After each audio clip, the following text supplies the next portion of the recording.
টাকা বাড়তি সব ধরনের সবজির দাম, আর কেজিতে 40 টাকা বেড়ে প্রতি কেজি কাঁচামরিচ বিক্রি হচ্ছে 180 টাকায়। শীতকালীন সবজি বাজারে আসতে শুরু করলেও প্রভাব নেই বাজারে। এ নিয়ে বিস্তারিত জানাতে সবজির আড়ত থেকে যুক্ত হয়েছেন সহকর্মী এম এ হামিদ। হামিদ, বাজারে সবজির সরবরাহ পরিস্থিতি কেমন দেখছেন জানাবেন।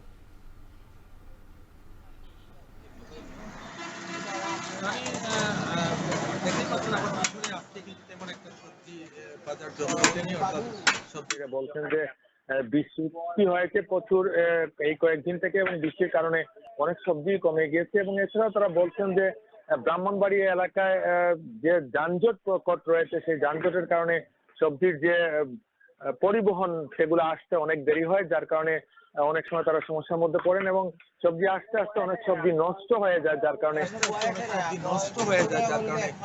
বাজারে কিন্তু পড়ে। যদিও শীতের সবজি কিছুটা বাজারে উঠেছে, বিশেষ করে টমেটো, চিচিঙ্গা, সিম, এই যে সমস্ত সবজিগুলো বাজারে উঠলে কিন্তু তার প্রভাব কিন্তু বাজারে পড়েনি, অর্থাৎ দাম এখনো বাড়তির দিকে।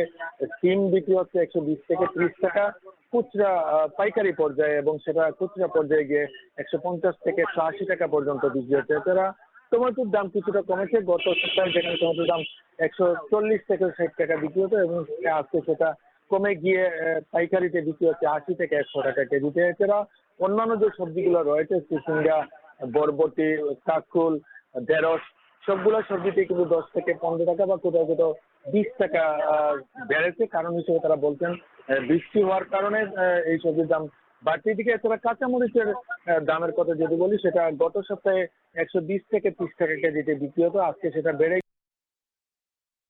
90 টাকা কেজিতে বিক্রি হচ্ছে। এবং ভোক্তারা বলছেন যে বাজার পরিস্থিতি মনিটরিং এর জন্য সরকার বা ভোক্তা অধিকারের কোনো কার্যক্রম না থাকার কারণে অনেক ক্ষেত্রে খুচরা বাজারে এর দাম দ্বিগুণ বা কোথাও কোথাও 3 গুণ হয়ে যাচ্ছে। এবং এই যদি বাজার তদারকি স্বাভাবিক থাকতো তাহলে হয়তো